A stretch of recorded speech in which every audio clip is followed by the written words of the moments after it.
Zach from Hasty Bake Charcoal Grills. Today we're cooking on our brand new pizza oven. We brought in some professional help today. We brought in Mike Bausch, local restaurant owner, Certified Master Pizzaiolo. He's going to help us cook on our brand new pizza oven, the Hasty Bake 314. Very excited, very stoked that Hasty Bake has entered the pizza oven game. That's right. You know, home ovens, home chefs have been messing with pizza for a while now. At the beginning of COVID, we created this kit because people were stuck at home, right? What can they do? Well, they can make pizza. So this kit is a few doughs, some sauce, cheese, simple stuff that takes a lot of prep. 14-inch cheese pizza, pepperoni, and today I brought a few extra toppings to take it up a notch that you can use at home.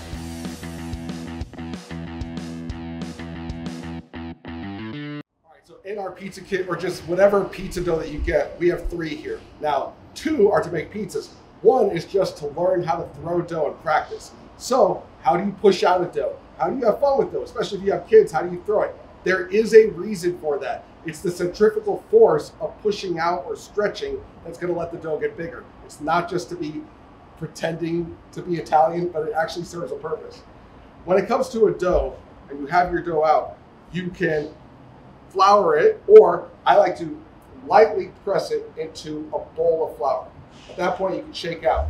Flour helps us get the dough into the oven. It's not our friend in terms of more flour on a dough doesn't necessarily taste good, right? So I'm going to take this and put the flat side down. So if there's a flatter side of where it grew, I'm going to flip that, place it down, and now I'm going to press out this dough. Here's how you press out a dough. You push your fingers into the edge, leaving about an inch from the edge. You're not digging in like a spear, but you're pressing on the flat part of your finger. Once I've done that, I'm going to press in the center all around. Now, if that's not super easy, and I get it, it's not, you could drive Miss Daisy. Drive Miss Daisy, you take your fingers around the crust, and you just drive the driving wheel. The goal is at no point do we touch the edge. We're just going around the driving wheel. And you'll notice the weight of the dough is letting it stretch. I want my dough to be at room temperature.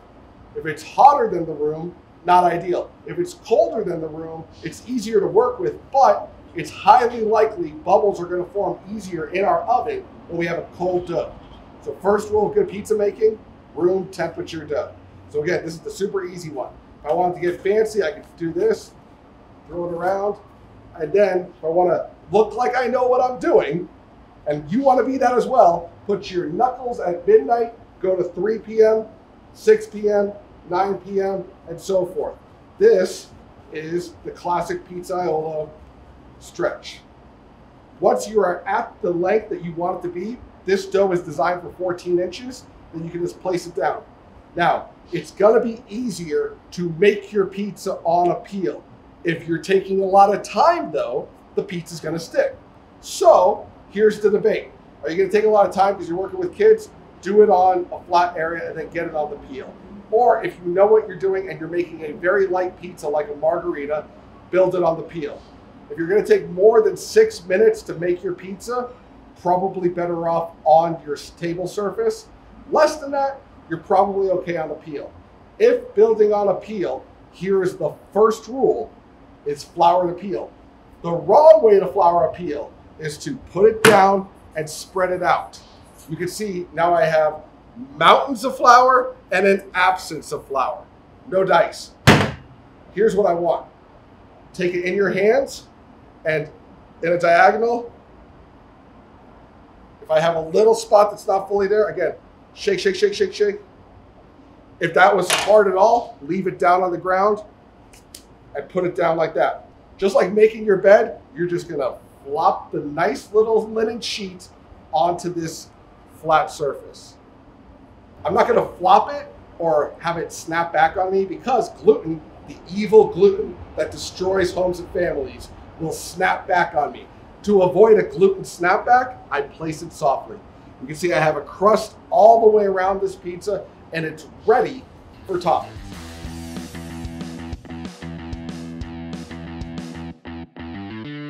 All right, now it's time to sauce our pizza.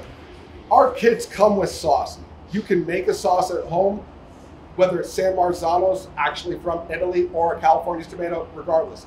You could use regular spoons, big spoon. In a restaurant, we have a spoodle. This is a spoon mixed with a ladle. The beauty of a spoodle is it's a defined measurement. So that way you're not having different amounts of product on your final pizza.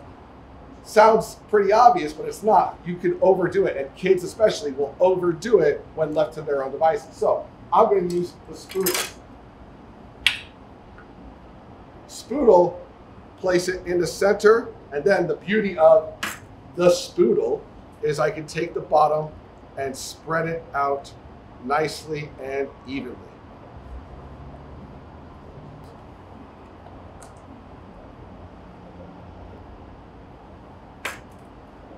The goal is to get right to the edge, and lightly, with the bottom of the spoodle being flat, makes this really easy. That's why I like it.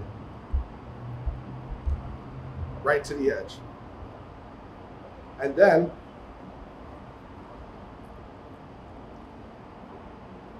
you can see I don't have any really defined spoon lines. The spoodle undoes that.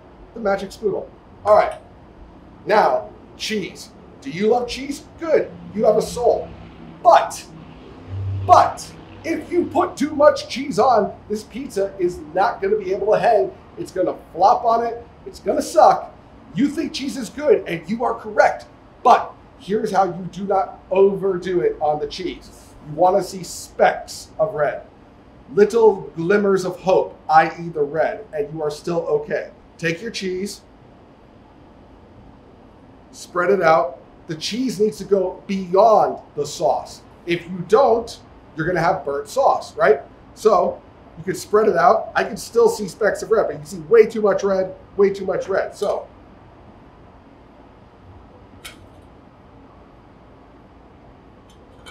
as long as I can still see a little bit of the red, I'm fine. Now this is a cheese pizza. Simple American Italian cheese pizza. New York style, cool. You want to get crazier with it? You want to get fresh mozzarella? Love it. Buy that or make it at home. This is made for a kid's simple pizza, right? If you're making fresh mozz, break it off, cut it. But again, don't overdo it. Pizza's for you. Whatever you want it to be, that's it. Do whatever you want. Do not be beholden to pepperoni. I'm going to show that, but do whatever you want. We got pepperonis here. You want to go half pep? All day. I like deli sliced pep. Why? Because I feel it has a more smoky flavor, and additionally, it's easier to manage. Now, I deal my pepperoni like a deck of cards, fully covering the whole pizza.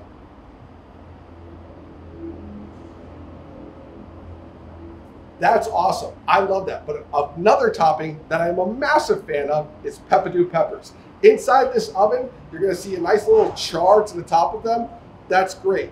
The radiating heat is going to give the top some char. With the convection heat, the naturally occurring convection heat. And then, of course, because we have a stone in the Hasty Bake Oven, we are getting what is very important for exceptional pizza, conduction heat.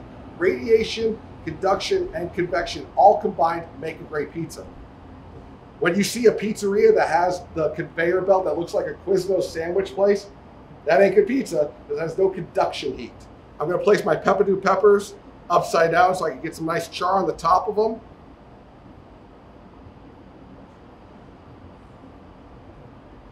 And then I'm going to add something that has never ruined anything, pancetta, which is Italian for bacon. So we have cheese, peppadew, and bacon, essentially, in the Italian form, and pancetta, and pepperoni on the other side. Meat eater's paradise, but simple. Simple and effective, beautiful pizza. Now, I am stoked with this pizza. I'm good, feeling good. Here is how we know that I am ready to transfer it into our Hasty Bake. You can see when I start to do that, pizza stuck in place. What are we going to do about that? Well, we can lift it up and put a little bit of flour, or we could do something I would not do in the restaurant, which is the blow test. See that? That's going to get rid of flour, and I'm telling you, if you're at home, do the blow test. I'm not going to do that in the restaurant because, well, obviously, But if I'm eating this pizza, and I am, we're gonna do it that way. Pizza's ready. The slide test, the little shimmy shake. Again, shimmy shake.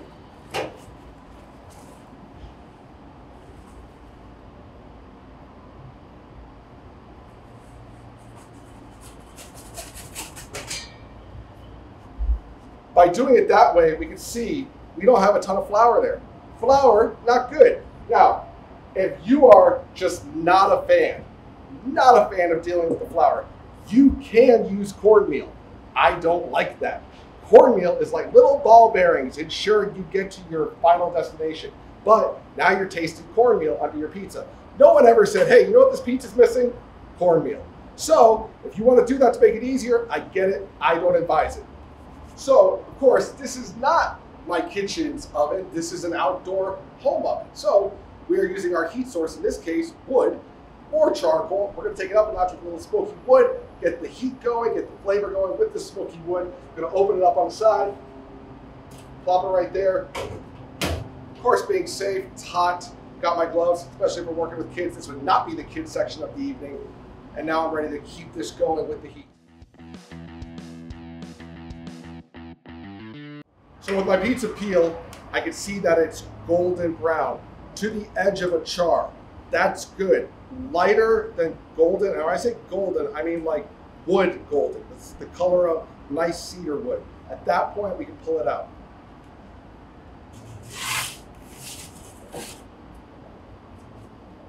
We can see here, because we didn't touch the crust at any moment, we have a crust. The performance of the crust and the edge, the cornicone or the crumb, would not exist if I was touching the edge or rolling it out. So we have a crust. It's a fun pepperoni pizza on one side and a little bit of something for the parents on the other side. Easy. Let's cut it. Let's eat it. So always cut a pizza in 8 because that's, I mean, you cut it in 6. I'm not a 6 guy. I'm an 8 guy. Now, cut it with authority. Sounds like, are you just talking about cutting pizza? I'm telling you, cut it with authority or else you're going to be pulling and ripping at it. So,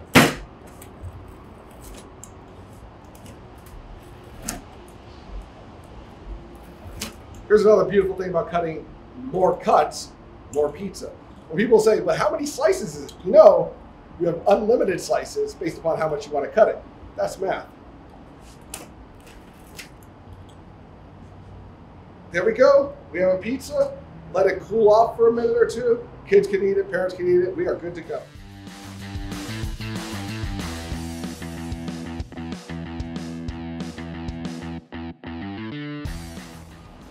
Well, Mike, buddy, thank you so much for being here today.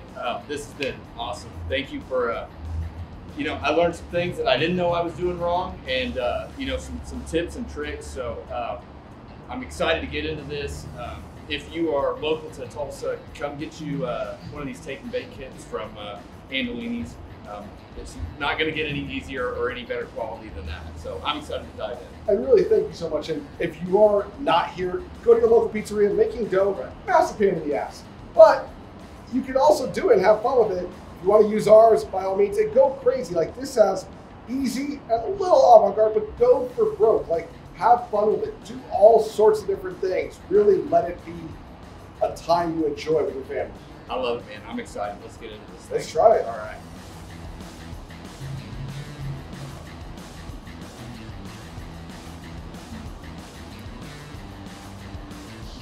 Perfect. Thank you all, man.